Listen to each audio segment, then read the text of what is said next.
오늘 하나님께서 주시는 말씀은 구약 사무엘하 18장입니다. 사무엘하 18장 33절 말씀입니다. 구약 제가 가진 성경은 494쪽이 되겠습니다. 찾으신 줄 알고 한 절이니까 천천히 같이 합독하시겠습니다. 왕의 마음이 심히 아파 문으로 올라가서 우니라. 저가 올라갈 때에 말하기를 내 아들 압살롬아, 내 아들 압살롬아, 내가 너를 대신하여 죽었다면 압살롬 내 아들아 하였더라. 잠깐 기도하겠습니다. 하나님 아버지, 이 시간 저희들이 하나님이 주시는 본문 말씀을 함께 합독했습니다. 주님, 이 짧은 한 절에 담긴 하나님께서 하시고 싶은 길고 긴 많은 숨은 이야기가 있을 줄 믿습니다. 주님, 이 이야기를 통하여 당신께서 우리 각자의 심령 속에 주시고 싶은 귀한 말씀을 친히 들려주시옵소서. 부족한 것 당신께서 통로로 써주시고 오직 주의 말씀과 주의 영광만이 이 자리에 드러나게 하시옵소서. 예수 그리스도 이름으로 기도드립니다. 아멘. 오늘 지금 여러분이 읽은 이 본문은 이 사무엘하, 이제 사무엘하가 이름은 사무엘하지만 이게 다윗서입니다. 그래서 다윗 중에서도 이제 사무엘하 13장부터 쫙 이게 진행이 돼서 오늘 18장까지, 그러니까 13장부터 18장까지 장장 긴 말씀의 여행을 여러분과 함께 나누려고 합니다. 그 중에 가장 대표적인 한 절을 여러분과 함께 읽었습니다. 내 아들 압살롬아, 내 아들 압살롬아, 너 대신 차라리 내가 죽었더라면 내 아들 압살롬아, 내 아들 압살롬아. 그러니까 거의 아버지가 사랑하는 아들의 죽음을 놓고 거의 창자가 끊어지는 아픔을 이 절에서 그대로 우리에게 표현해 주고 있습니다. 어찌 생각하면 사실은 이 사건은, 이 압살롬이 죽은 사건, 이거는 여러분은 다윗 그러면은 사건, 그러면 다윗과 밧세바 사건 맞죠? 그러면서 그쪽으로 이렇게 신경이 가시겠지만 사실은 사무엘 상하, 그 중에서도 사무엘하를 쫙 더듬어 보면 다윗 밧세바 사건보다 이 사건이 더 굉장히 우리에게 주는 메시지가 많고, 다윗으로서는 밧세바 사건보다 이게 더 절정입니다. 왜 이게 절정이 되는지 이제부터 말씀을 더듬어 가기로 하겠습니다.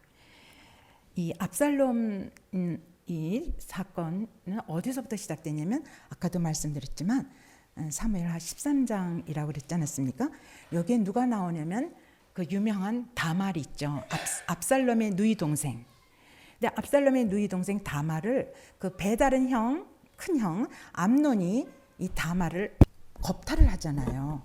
그래서 겁탈을 교묘하게 아프다고 그래서 이렇게 눕게 해가지고 나는 뭐 밖에 나갈 수도 없다고, 그래가지고 뭐가 먹고 싶다고 막 그래가지고 그 누이 동생이 음식을 해다 주고 그래가지고 일은 벌어지지 않습니까? 제가 그거 다 하려면 오늘 저녁까지 다 해야 돼서 그냥 잠깐 이렇게 넘어갈게요. 그 사건을 누가 알게 됐냐면 다들 알았지만 제일 충격을 받은 게 압살롬이에요. 이복 형이 자기 동생을 범하지 않았습니까? 그래서 너무 마음이 아프고 분하니까 이거를 당장 분으로 가서 팍 권투를 하든지 쳐가지고 형을 어떻게 한 게 아니고 치밀하게 계획을 세워요. 아주 용의주다하게 작전 계획을, 살인 음모를 꾀해가지고 결국은 그 형 암논을 죽이고 맙니다. 아시겠습니까? 그래서 암논이 죽고 나니까 결국은 어쨌든 살인 사건을 벌린 거니까 이 압살롬이 더 이상 이 다윗성에 머물러 있을 수가 없어요. 그래서 도저히 안 되겠으니까 자기 외할머니 집으로 보내게 됩니다. 그래서 외갓집에 가서 무려 얼마 동안 머물게 했냐면 3년을 머물게 돼요. 근데 아시겠지만 이 외갓집은 구술 땅이라 그러죠. 이방 땅이에요. 이방 지방이에요. 그래서 거기서 이제 3년을 머물게 되니까 얼마나 답답했겠어요. 물론 자기가 살인을 저질렀지만 나름대로 이유가 있어서 그 일을 저지른 거 아닙니까? 그런데 이 아버지가 압살롬의 아버지가 다윗이죠. 아버지가 부르지가 않는 거예요. 그게 3년이 돼서 드디어 이제 올라오려는 전갈이 와서 이 압살롬이 다윗성에 들어가게 돼요. 근데 참 이상하게도 아버지가 오라고 그래 놓고는 아들하고 진심으로 이 아들을 진짜 아들로 다시 용서해주고 포옹을 하지 않습니다. 다윗성에 들어오라고 해놓고 먹을 것도 주고 모든 사법적인 처리는 다 해요. 그래서 마치 겉으로는 용서를 받은 것처럼 하는데 무엇이 여기서 지금 이제부터 이 일이 틀려나가냐면 아버지가 아들을 대면을 안 해요. 얼만큼 대면을 하냐면 2년 동안 아예 만날 생각을 안 해요. 피해요. 만나주지를 않는단 말씀이에요.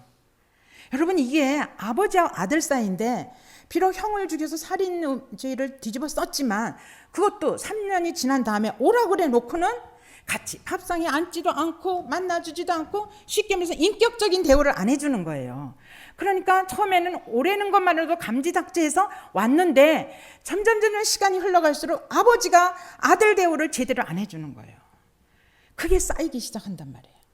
물론 이제 간간히 아버지가 아들을 보고 싶어 했다는 대목도 나오고 아들이 아버지한테 무릎을 꿇고 인사를 했다는 대목도 나오지만 전체적인 흐름에서 보면은 아버지 다윗이 아들 압살롬을 아들로 온전히 대해주지를 않습니다.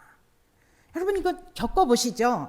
겉으로는 모든 관계가 회복된 것 같아도 속으로는 옹 하고 있어가지고 이게 풀어지지 않는 거 우리 경험하지 않습니까? 다윗이 지금 그 일을 지속하고 있는 거예요. 그러니까 아버지가 살인했던 그 아들을 불러놓고 네가 어찌하여 이러이러한 일을 저질렀냐든지 네가 그곳에 3년 동안 머무르면서 얼마나 마음이 외로웠다든지 네가 그렇게 아들로서 대우를 못 받은 그 긴 세월 동안 네가 얼마나 힘들었다든지 뭔가 좀 대화를 하면서 아들과의 이렇게 유대 관계가 됐더라면 역사는 바뀌어졌을 거예요. 근데 그게 아니에요. 참 제가 이렇게 본문을 묵상하면서도 그 좁은 예루살렘 다윗성의 아버지 있고 아들은 성에 이제 변두리에 살게 했겠죠. 그러면서 얼굴을 안 보려고 대면을 안 하려고 피해 다니는 것이 긴 세월이었거든요. 나중에 이제 이 압살롬이 음모를 반역을 꾸며서 아버지를 죽이는 그때까지가 무려 4년이 걸려요. 4년 동안 이 온전한 관계 회복이 안 되면서 서로 피해 다니고 안 보고 이러기도 쉬울 게 아닌데 아니 먼 지방도 아닌데 어쨌건 아버지 다윗이 온전한 용서를 안 합니다. 우리는 여기서 온전한 용서를 안 했다는 걸로 머무를 수가 없어요. 무슨 얘기냐면 내적으로 계속 아들을 거부하는 거예요. 나중에 알겠지만 아들을 거부하는 자기가 지금 왕 아닙니까? 아들을 거부하는 걸로 끝나는 게 아닌 것 같아요. 아들을 거부하고 자기는 왕으로서의 행세를 쫙 보란듯이 아무렇지도 않은 듯이 한다는 그 사실 속에는 사실은 아들을 안 보고 미워하면 미워할수록 여러분 아시겠지만 하나님과 점점 멀어지는 장면이 나중에 여기서 드러나게 됩니다. 하나님하고 점점 관계가 깊어졌다면은 어찌하여 사랑하는 아들하고 이 관계 회복이 안 되겠습니까? 근데 참 지독하게 아주 거부를 하는 것도 철저하게 아들을 안 만나줍니다. 드디어 이 아들이 앙심이 생기는 거예요. 좋다. 내가 이렇게 아버지가 나를 아들 대우를 안 해주고 나를 이렇게 학대를 해? 아주 보이지 않게 멸시를 해? 여러분, 시어머니가 며느리한테 그런 관계를 해가지고 이게 긴 시간이 이렇게 돼가지고 나중에 엄청난 걸로 틀어지는 거를 여러분 드라마에서도 보고 소설에도 보고 그러지 않습니까? 사실은 제일 무서운 게 보이지 않는 인간의 관계 속에서 내적인 흐름이 막히는 거.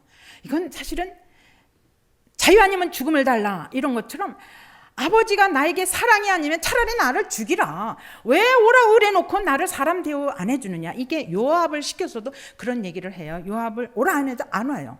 또 오라 그래도 요압이 또 안 와요. 그러니까 나중에는 요압 밭에 불을 질러버리죠. 그러니까 할 수 없이 요압이 너 왜 내 밭에다 불을 지니까 당신이 내가 오라 그래도 오지 않았지 않느냐. 나 당신하고 얘기하고 싶은데 어째 나를 그렇게 무시하고 오지도 않느냐. 나는 내 아버지한테 사람 대접 받고 싶다. 가서 전가를 전해라. 막 이런 관계가 계속 지금 벌어지고 있습니다. 잠깐 제가 무대를 바꿔서 누가복음을 한번 가볼까요? 그럼 누가복음 15장에 집 나간 탕자 이야기 나오죠. 그 탕자는 돈 아버지 유산 걷어가지고 나가서 먼 지방에 가서 허랑방탕하게 살다가 나중에는 먹을 것도 없어서 돼지 쥐염 열매도 안 줘가지고 배가 쪼록쪼록 고프니까 그때 아버지 생각으로 돌아오죠. 그랬을 때 아버지가 버선발로 막 뛰어나가서 아들을 이렇게 껴안지 않습니까? 그러면서 뭐라고 말을 하니까 됐다. 그리고는 다 씻기고 반지 끼워주고 신발 신겨주고 다 하고 아들 대우를 해주죠. 이 아버지는 아들이 나간 다음부터 계속 그 아들을 기다리고 보고 싶어하고 아들이 돌아오니까 무조건 용서를 해줬어요. 그거하고 좀 많이 다르지 않습니까? 그렇죠? 그렇죠. 그 아버지는 용서를 해줬잖아요. 근데 이 왕은 용서를 안 해주는 거예요. 만약에 다윗이 그 누가복음 15장에 나오는 그 집 나간 탕자의 아버지처럼 정말 용서를 해줬다면 이 다음에 14장, 15, 16, 17, 18 쫙 이어지는 그 무서운 엄청난 사건은 일어나지 않았을 거예요. 그런데 역시 다윗은 우리와 같은 인간이었다는 것을 제가 이렇게 훑어가면서 참 많이 느꼈습니다. 아무리 왕이라도 역시 다윗은 그도 사람이었구나. 그리고 그 아들 큰아들 암논 죽인 게 굉장히 이 아버지한테 아주 큰 충격적인 사건이었구나. 그리고 그 압살롬한테 네가 이렇게 살인죄를 저질렀으니까 네 스스로 좀 반성하고 회개해라. 그런 오응한 마음도 있었겠고 또 일부는 아버지가 용서를 좀 해줬어도 어쩌면 모르긴 몰라도 정치적인 압력이 컸던 것 같아요. 그 암논 맏아들이 이제 대를 이어받는 거 아닙니까? 그런데 어찌하여 압살롬이 그 형을 죽이느냐? 저건 사람도 아니다. 왕 대면하면 당신도 역시 사람이 아니다. 뭐 이런 묵계적인 얘기가 있지 않았을까? 어쨌건 간에 결론적으로 이 다윗은 사랑하는 아들 압살롬과 관계 회복이 안 됩니다. 계속 이러고 있어요. 그때에 아까도 말씀드렸지만 이 압살롬 마음속에 다시 이게 올라오는 거예요. 암논을 죽였잖아요. 암논도 치밀하게 작전 계획을 짜서 아주 시간을 다 벌어가면서 죽이지 않았습니까? 이제 다시 이 압살롬 마음속에 복수심이 오른 거예요. 피와 복수와 이 모든 음모 작전이 시작되는 거예요. 이게 왜 시작됐었겠어요? 이 누군데? 아버지인데. 관계 회복이 안 되니까 이젠 도저히 살 수가 없는 거예요. 다시 암논을 죽였던 그 복수심이 끌어오르는 거예요. 참 인간한테 우리가 알 수 없는 그러면서도 겉으로 드러나지 않은 그러나 사건이 일어났을 때 그 본심에서 인간 본연의 본능 속에서 일어나는 그 무서운 어떤 심리적인 현상들 있죠. 이게 사무엘하 전체를 여러분이 쫙 읽어보면 그 사이사이에 나오는 그 많은 등장 인물 속에서 일어나는 사건들이 바로 전 인간의 모든 것들을 대변하지 않나 그런 생각이 들어요. 어쩌면 모르긴 몰라도 제가 물어보지는 않았고 또 모르겠지만 영국의 유명한 그 셰익스피어가 그 하물렛이니 리어 왕이니 맥바드니 이런 막 기가 막힌 그 희곡을 쓰지 않았습니까? 그런 사람들이 이 성경의 이런 것에서 많은 힌트를 얻었을 것 같아요. 그 심리, 인간의 하나하나를 이렇게 캐치해가지고 빼내는 아주 탁월한 그런 안목을 이 성경에서 얻지 않았을까? 바로 사무엘하는 그런 것이 면면이 계속 흐르고 있습니다. 해서 이 압살롬이 음모를 꾸며요. 무려 아까도 말씀드렸지만 4년을 음모를 꾸며요. 완전히 치밀하게. 그래가지고 이제 그 음모 꾸민 결과가 어떻게 되냐면 자기가 예루살렘 성 그쪽 앞에서 재판을 하지 않습니까? 근데 젊고 잘생기고 기가 막힌 왕자가 재판을 너무너무 잘해주니까 많은 사람들이 글로 쫙 몰리는 거예요. 그럴 수 있죠.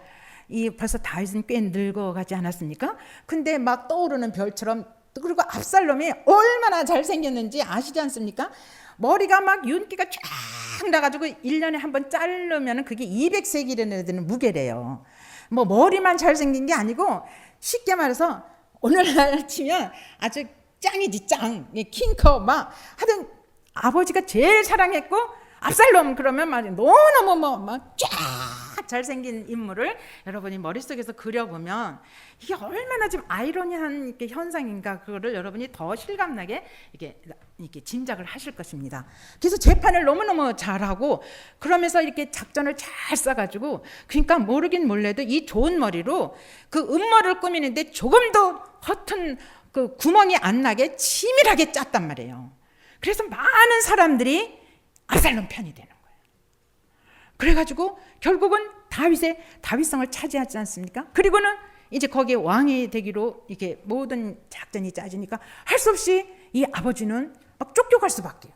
야, 여기 더 있다가는 내가 죽고 말겠다, 이 일이 나겠구나 해가지고 너무너무 급하게 아버지는 머리를 풀어제치고 맨발로 막 울면서 그 다윗성을 쫓겨나지 않습니까? 이렇게 철저하게 압살롬이 모든 작전을 짰단 말씀이에요.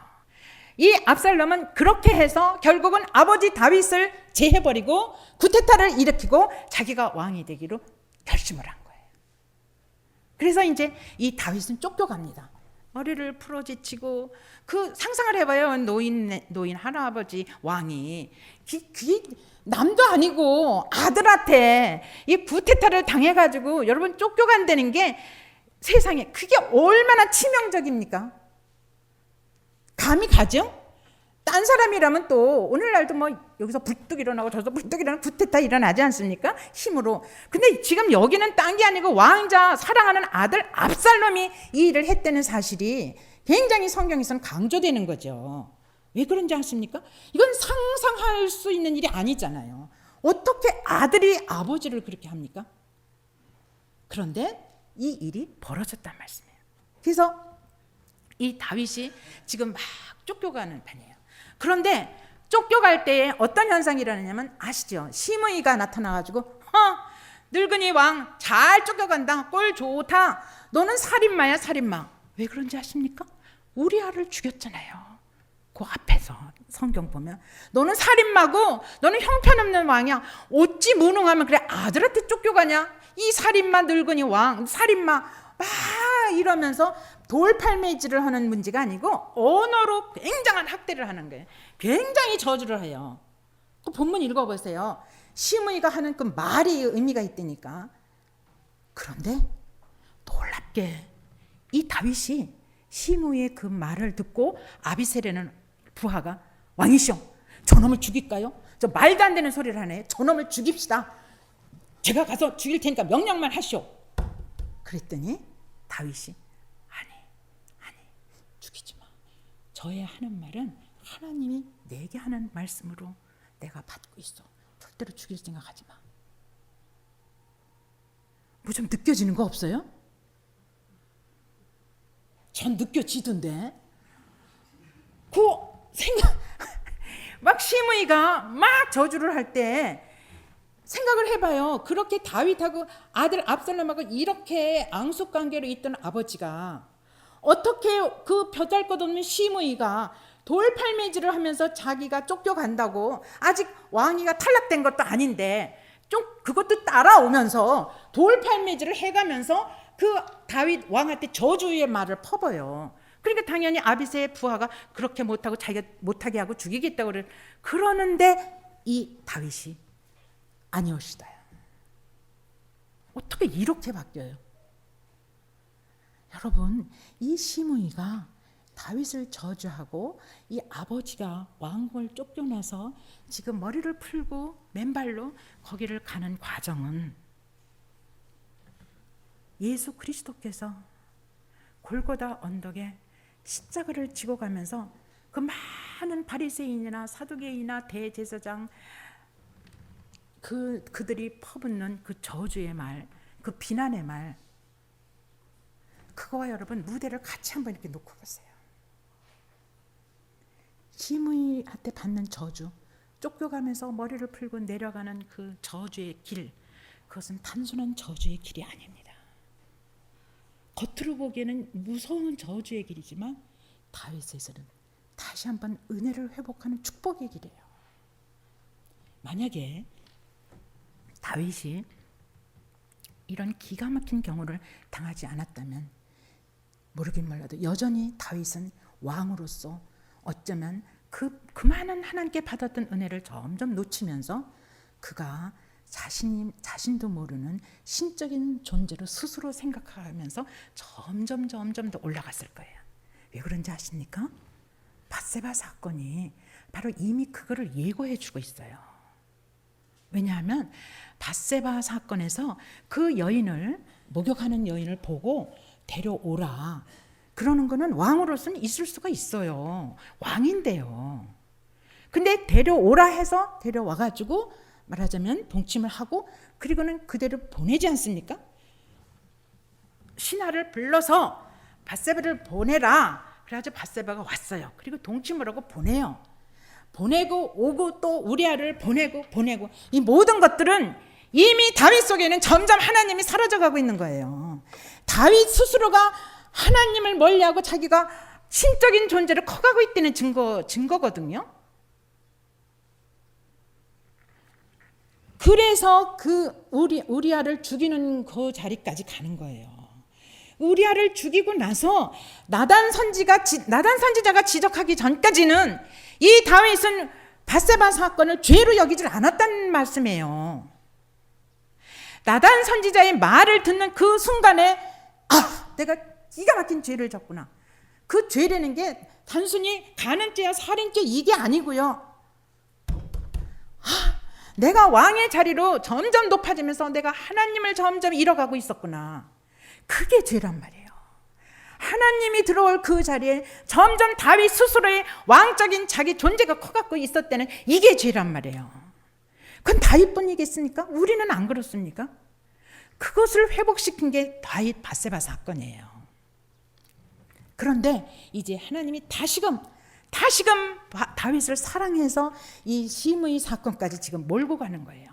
근데 심의 사건은 사실은 밧세바 사건은 자기가 이렇게 올라가면서 당한 사건인데 이거는 처참하게 당하고 있는 그 사건에서 사실은 다윗은 기가 막힌 은혜의 사람이에요.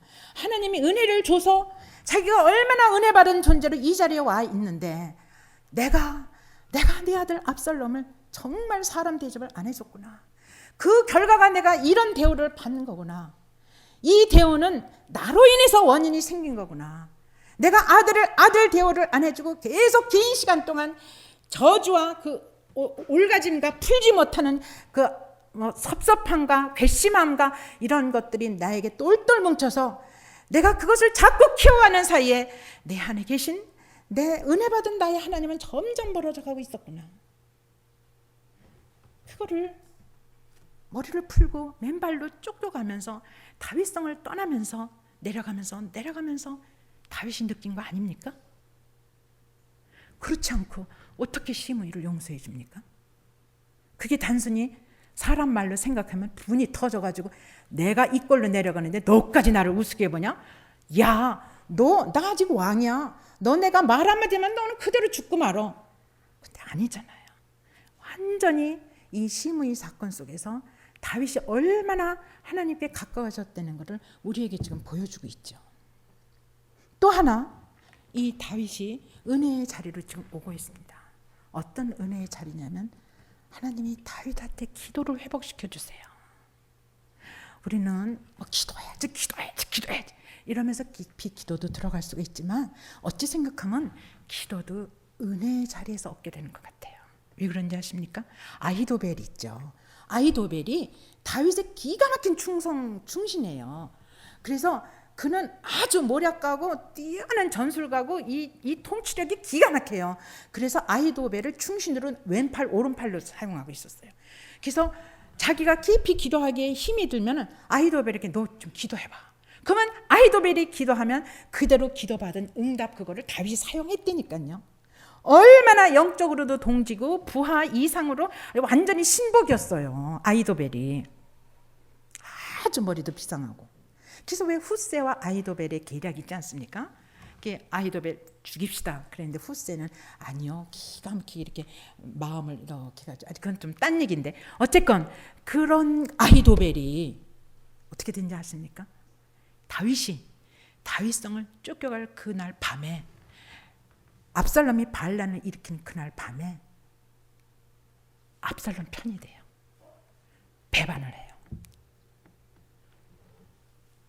또 아무렇지도 않으시네.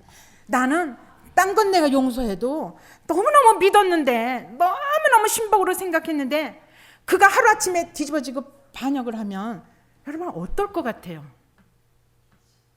최근에 일어난 사건도 그런 것들이 내면에 꽤 있었을 거예요. 그 심통함, 그 기가 막힌 말로 할 수 없는 거 왜 있지 않습니까?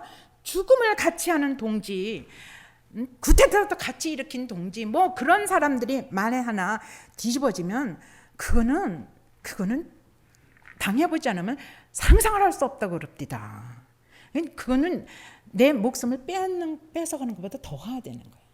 우리 인간은 굉장히 정신적인 존재 같아요. 영적인 존재면 정신적인 존재이기 때문에 동물은 배가 고프면 밥을 먹고 배가 불면 안 먹어요. 욕심 더 사자 아무리 잡아먹어도 배가 부르면 앞에 턱 밑에 갖다 놔도 안 먹는데요. 근데 우리 인간이라는 존재는 영적이고 정신적인 존재이기 때문에 짐승은 미래에 내가 언제 죽을 거다 그러고 고민하면서 눈물 쫄쫄 흘리고 밤잠 못 자고 이러는 짐승 한 사람 한 마리도 없어요.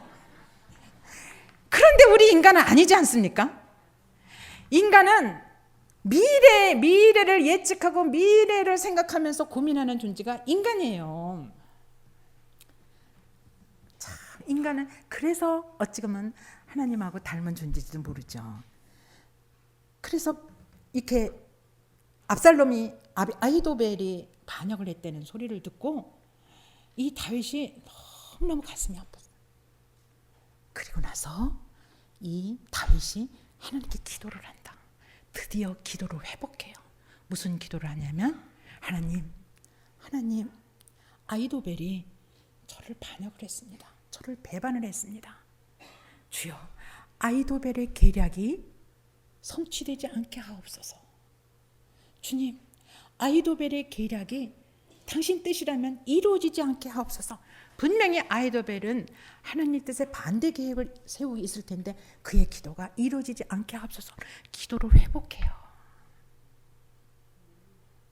자기를 반역한 아히도벨을 너무너무 가슴이 아프니까 하나님께 아뢰요.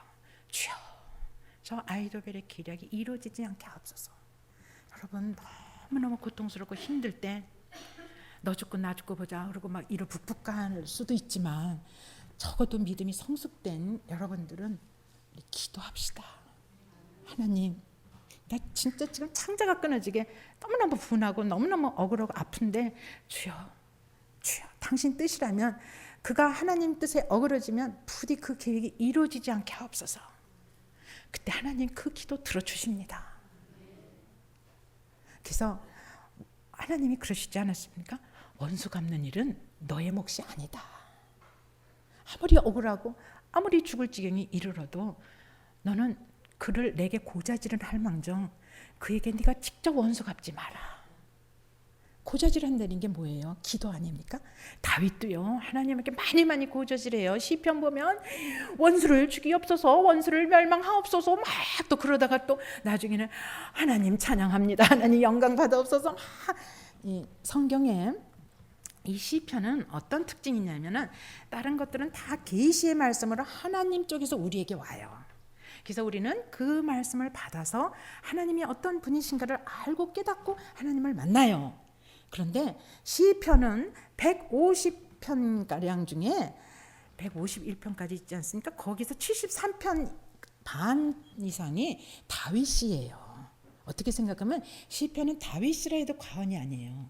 그럼 왜 그러면서 시편이 특징이 있냐면 다른 성경 말씀은 다 계시적인 말씀으로 당신이 계시의 영을 펼쳐주시자 우리로 하여금 보게 해주시는데 시편은 인간 편에서 하나님 앞으로 올라가는 거예요.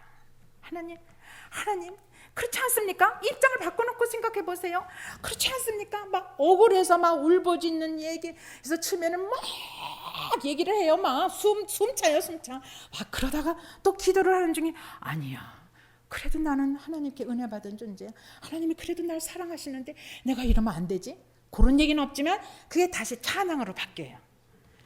그래서 시편을 읽으면 여러분이 굉장히 속이 시원할 때가 많아요.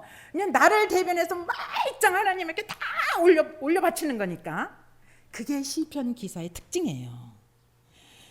그래서 이 아히도벨의 그 계략이 이뤄지지 않게 해달라고 하나님께 간절히 기도를 했는데 그 기도가 이루어졌을까요? 안 이루어졌을까요? 이루어졌다. 그래가지고 아히도벨의 계략이 안 돼요. 만약에 아히도벨의 계략이 이루어졌다면 역사는 바뀌는 거예요. 근데 후세의 계획이 이루어져요. 그래서 다시 이제 왕궁으로 이렇게 돌아오게 되거든요. 그러기 전에 이제 시므이의 그 기가 막힌 모욕감을 당하지 않았습니까? 그때 그를 용서해 줬고, 그리고 그 다음에 아히도벨의 그 기가 막힌 변심, 또 이 바꾼 것도 그것도 기로도 물려드렸어요. 그러면서 이 다윗이 점점 하나님과 멀어졌던 그 소원했던 관계가 회복이 돼요. 회복이 되는데, 그런데 참으로 안타깝게 어떤 일이 벌어지냐면 요압 장군 있죠. 요압 장군, 요압 장군이 이제 그러고 나서 압살롬이 반란을 일으킨 다음에 어떤 일이 벌어지냐면 며칠이 지났어요. 그런데 이제 다윗이 군대를 이끌고 요단강 동편으로 가요. 동편으로 가가지고 군대를 셋으로 이렇게 쪼개요, 나눠요. 그리고는 이제 전쟁 태세로 가요. 다시 말해서 역전으로 올라갈 태세가 됐단 말이에요. 그래서 이제 아들이지만 군대를 이끌고 다윗성을 다시 공략을 해서 올라가려고 그래요. 그랬더니 부하들이 왕이시오, 왕은 잠잠히 계시오. 저희들이 가서 싸울 테니까 왕은 직접 나가서 안 싸우셔도 됩니다. 이렇게 얘기를 해요. 그랬더니 다윗이 뭐라고 그러냐면 그 군대 장관들한테, 좋다, 그러면 내가 직접 전쟁에 안 나가겠다. 단 부탁이 한 가지 있다. 뭐냐면 내 아들이 압살롬이 또 군대를 이끌고 대항을 해 올 텐데 절대로 내 아들 압살롬은 건드리지 마라 그래. 손대지 마라. 이게 나의 부탁이다. 이게 다윗이 완전히 하나님 쪽으로 다시 회복되었다는 증거 아닙니까? 왜 그런지 아세요? 이 아들이 순간적으로 구태타를 일으킨 게 아니고 몇 년을 걸쳐서 작전을 다 싸가지고, 그것도 4년 가까이 작전을 짜서 아버지를 내쫓고 그 왕궁의 왕위를 자리를 차지할 것을 다 계획을 했다는 얘기예요. 사람이 즉각적인 순간적인 죄는 그런대로 또 받아들일 어느 정도 용서가 된다 하지만 계획적으로 계속 치밀하게 한 거, 그것도 4년 가까이, 그것도 또 자기의 필요한 사람을 다 자기 편으로 들여서, 이런 압살롬, 자기 형 암논을 죽인 압살롬, 이런 많은 아픈 것들, 분한 거, 속상한 거, 이런 것들이 다 쌓여 있는데 어떻게 이 군대 장관들한테 이런 부탁을 하느냐고요. 물론 부자지간이니까 아들이 죽는 게 안타까워서 그렇게 말할 수도 있다고 하지만 더 깊이 들어가서는 이제 완전히 이 다윗은 하나님 사람으로 회복됐다는 증거예요. 그렇지 않으면은 이런 부탁 안 하죠. 그거 다 죽여라, 다 죽여. 그리고 우리 빨리 다윗을 차지하자. 이렇게 될 텐데 그렇게 얘기를 안 해요. 내가 설사 어찌 생각하면 다윗성을 차지 못하더라도 내 아들 압살롬은 건드리지 마라 이거예요. 그렇게 부탁을 합니다. 그래서 그 이야기를 다 들어요. 부하들도 다 듣고. 그런데 이걸 어떻게 하면 좋습니까? 이제 에브라임 골짜기 거기에 그 숲에 이르렀을 때, 숲이고 나무가 많은데 막 이제 그래서 전쟁이 벌어지려고 그럴 때 압살롬이 막 말을 타고 오는 거예요. 부하들도 이끌고. 근데 그 좋은 머리, 그 윤기 나는 머리, 한 번 자르면 200세겔에 가까운 기가 막힌 머리, 압살롬을 상징하는 가장 최고의 머리, 그것이 바로 그 순간에 나뭇가지에 걸려가지고 오도가도 못하고 이렇게 돼버린 거예요. 이 너무 머리가 기니까 거의 걸려버린 거예요. 그런데 또 말은 달아나 버린 거예요. 냅다 뛰니까는. 말은 저만치 가버렸으니까 어떻게 돼요? 이 압살롬은 나무에 대롱대롱 매달릴 수밖에 없잖아요. 그렇죠? 이게 타고 있던 말이 달아나 버렸단 말이에요. 그런데 이 머리는 여기에 걸려 있으니까 이렇게 하니까 여러분, 이게 단순히 물리적인 사건이냐고요. 그렇게 자랑하고 그렇게 상징적으로 그를 내세웠던 그 윤기나는 머리털이 바로 압살롬이 죽을 수밖에 없는 장애의 최고 요소가 됐다는 얘기입니다. 여러분이나 저나 내가 이것만은 그래도 내가 내세울 수 있어. 적어도 내가 이거 하나만은 양보 못해. 그리고 나의 정체감은 이걸로 드러나. 그런 것이 있습니까? 그것도 주님 앞에 내려놓으셔야 될 것 같아요. 그것이 결정적인 순간에 나의 올무가 돼서 내 생을 바꿔놓을 수가 있단 말이에요. 어찌 생각하면 하나님은 우리의 중심이 중요하지 우리의 겉모습의 그 어떤 것, 우리가 자랑하는 그 어떤 것, 그것은 하나님 나라에 가고 하나님의 일꾼으로서의 좀 방해 요소가 되는지도 모르겠습니다. 제가 이렇게 생각을 하면서 사도 바울 얼마나 똑똑해요. 얼마나 대단하냐. 여러분 가말리아 문화생 그 아무나 되는 줄 아십니까? 대단한 저게 거치질 않으면 될 수가 없거든요. 그리고 뭐 헬라어, 히브리어 뭐 능통하고 뭐 많죠 거기 뭐 그런 것들이 바로 사도 바울을 쓰기에는 다 걸림돌이 됐던 것 같아요. 하나님이. 왜냐하면 그것으로 인해서 하나님을 볼 수 있는 눈이 가려워지는 거예요. 그래서 하나님은 그를 다메섹 도상에서 처참하게 그대로 내려뜨리지 않습니까? 그래서 그 증거가 눈이 가려지죠. 눈에 비늘이 앉아버리지 않습니까? 너 그 좋은 눈으로 세상 다 보고 나를 만나보지 못한다면 그 눈이 너한테 무슨 소용이 있겠니? 네가 봄으로 인해서 내 곁에 못 온다면 차라리 네가 장님이 되는 게 낫지. 차라리 안 보고 나를 만나는 게 낫지. 핸델이 그런 고백을 하지 않았습니까? 신라권을 쓴 존 밀턴도 그런 고백을 하지 않았습니까? 존 밀턴이 장님이 안 됐더라면 어떻게 그 유명한 신라권을 쓸 수 있었겠습니까? 그래서 사도 바울을 하나님이 눈에 비늘을 해가지고 못 보게 했듯이 다시 그 비늘이 떠졌을 때는 떨어지고 눈을 봤을 때는 딴 사람이 됐죠. 그런 것처럼 압살롬 참 안타까워요. 압살롬이 좀 더 은혜를 받았더라면 그 긴 머리채 그걸로 거의 죽을 지경에 이랬을 때 다시 살아날 수도 있었는데 그런 안타까움이 제게 있었습니다. 그래서 거기 걸려 있었어요. 압살롬이 달롱달롱. 그러니까 그 좋은 머리가 아무짝에 쓸모가 없고 압살롬은 자기 힘으로는 도저히 살아날 수 없는 그런 절대 운명 속으로 빠져버렸어요. 그 좋은 머리 때문에 자기가 가진 것 자기도 모르게 자랑하고 싶은데 자랑은 불신앙이라고 그러셨어요. 자랑하지 말라고 그러셨어요. 그래서 걸려 있어요. 지금 걸려 있으니까 부하들이 이렇게 와가지고 야 저게 이 총수 압살롬이 걸렸다. 저 압살롬을 우리가 이제는 꼼짝없이 우리가 잡게 됐구나. 해가지고 부하들이 그걸 봤는데 다윗이 죽이지 말라고 그랬잖아요. 부탁했잖아요. 그래가지고 요압 장군한테 요압 장군이 먼저 본 게 아니에요. 부하들이 봤는데 요압 장군한테 뛰어가는 거예요. 장군님 압살롬이 지금 머리털이 걸려가지고 머리채가 걸려서 나무에 델롱달롱 걸려 있어요. 이제 우리 밥이 됐어요. 어떡할까요? 죽일까요? 막 이러는데 근데 다윗 임금님이 죽이지 말라고 그랬잖아요. 어떻게 하면 좋죠? 이렇게 보고를 했어요. 이때 요압이 다윗 왕이 부탁했던 건 하나의 감상에 불과할 거야. 죽이자. 그리고는 그대로 죽이는데 제가 그 다른 부분을 이렇게 추적해 보니까 어떻게 됐냐면 요압의 손녀가 밧세바더라고요. 요압의 손녀가 밧세바예요. 다윗이 오라고 해서 밧세바가 갔지 밧세바가 지발로 왕궁에 들어갔습니까? 그래서 밧세바가 결국은 그렇게 운명이 그런 다윗 왕 쪽으로 가지 않았습니까?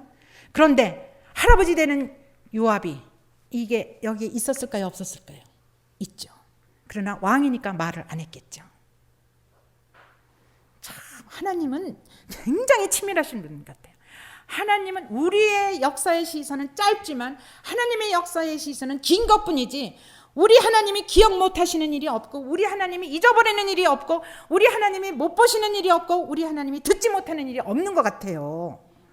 어떻게 그 사건이 이렇게 돼가지고 요압 장군 손에 마지막 그 압살롬을 죽이느냐 마느냐가 걸려있단 말씀이에요. 그때 다시 한번 그 마음속에 이게 이렇게 응어리져 있던 자기 손녀 그 사건이 떠올랐었던 것 같아요.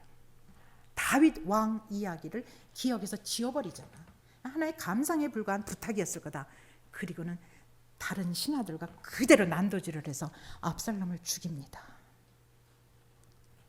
참 그 역사에 그 치밀하게 어떻게 인간이 이렇게 각본을 짤 수 있겠습니까? 이게 성경이 아니고는 여러분 상상할 수가 없는 일이에요. 고로 성경은 하나님의 말씀이에요. 고로 성령의 제자들이 성령의 영감을 받은 제자들이 쓰지 않았다면 이렇게 동서남북 앞뒤 위아래로 이렇게 치밀하게 엮어질 수는 없습니다. 그래서 여러분이 성경을 평면적으로만 보다가 때로는 이렇게 입체적으로 조명을 하기 시작하면은 그 성경 말씀 속에 담겨져 있는 그 하나님의 오묘한 섭리 앞에 그냥 그대로 무릎을 꿇을 수밖에 없는 그런 거를 아마 느끼게 될 겁니다. 그래서 이 압살롬이 죽었다는 소식이 아버지한테 들려요. 그때 이 아버지가 부르짖는 그 통곡의 외침이 내 아들 압살롬아, 내 아들 압살롬아, 너 대신 차라리 내가 죽었더라면 내 아들 압살롬아. 그런 통곡의 절규가 바로 이 구절입니다. 예, 기도하겠습니다.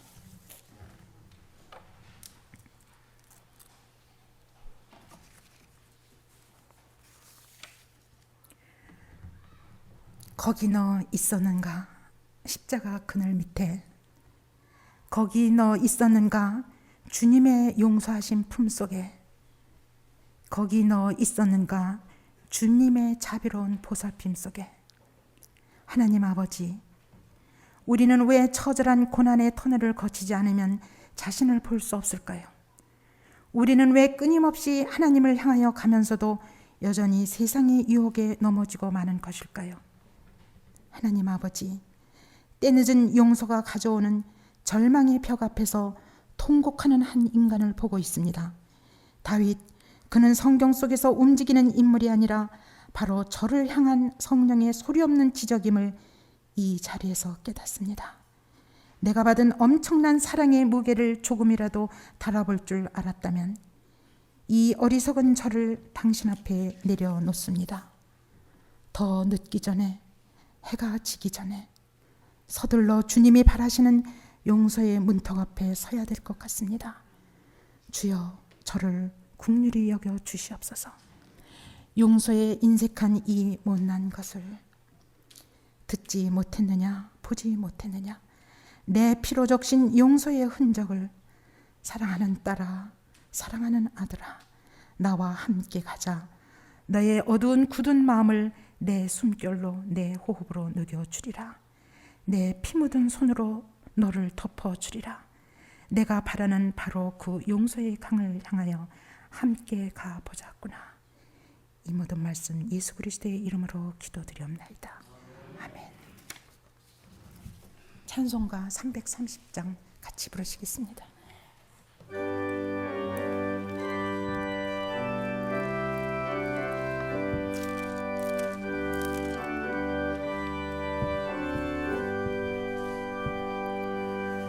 고통의 멍에 벗으려고 예수께로 나옵니다. 자유와 기쁨 베푸시는 주께로 옵니다. 병든 내 몸이 튼튼하고 빈궁한 삶이 부해지며 죄악을 벗어 버리려고 주께로 옵니다. 낭패와 실망 당한 뒤에 예수께로 나옵니다. 십자가 은혜 받으려고 주께로 옵니다. 슬프던 마음